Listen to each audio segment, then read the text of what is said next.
আবিষ্কার হওয়া আয়নাগর কারা বানালো তারাও কি আপনার সাথে এখনো আছে?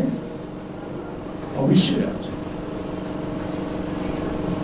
এদেরকে বিচারের আওতায় আনতে হবে। আজকে অনেকে বলেন চিৎকার দিয়া বিএনপি আওয়ামী লীগ নিষিদ্ধ চায় না।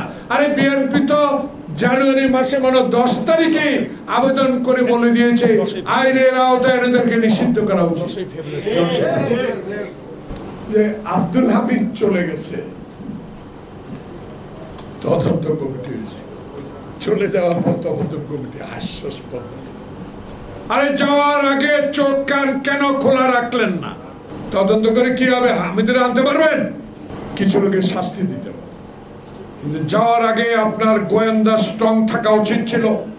কারা আপনার আশেপাশে বসে গুনগুন করে আওয়ামী প্রেতাত্ত্বের দ্বারা আবার নির্বাচন বিলম্বিত করার হীন প্রচেষ্টায় লিপ্ত, তাদের বিরুদ্ধে আগে ব্যবস্থা গ্রহণ হবে।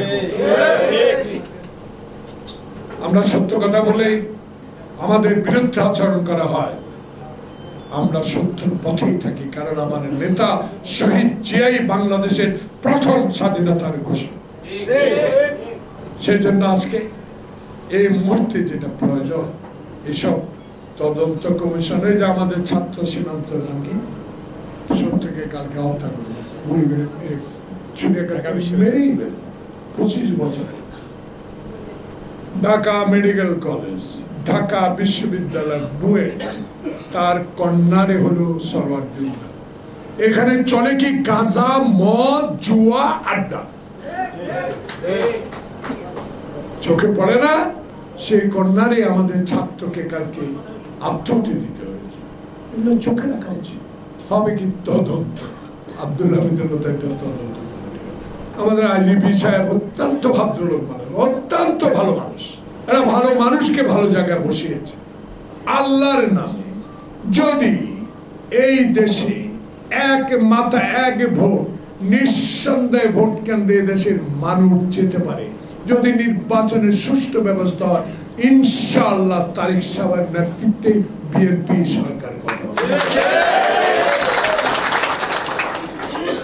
ডক্টর মোহাম্মদ ইউনূসের জন্য দোয়া করি, উপদেষ্টা পরিষদের জন্য দোয়া করি, কেউ যেন নির্বাচনটা বিলম্ব না করে।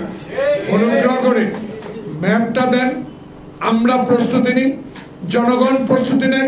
যারা 16 বছর শেখ হাসিনার রক্ত চক্ষু উপেক্ষা করে, জেল জুলুম খুন খারাপি উপেক্ষা করে বছরের বছরের জেলে থেকে মা বাবার সন্তান বুক থেকে বিদায় দিয়েছে যে হাসিনা, সে হাসিনা চলে গেলেও এখনো এই দেশের মানুষ আপনার কাছে আশা করে একটি সুষ্ঠু নির্বাচন, যে নির্বাচনের মধ্যে দিয়ে বিনা বাধায় আমি ভোট কেন্দ্রে গিয়ে আমার ভোটাধিকার প্রয়োগ করতে পারি।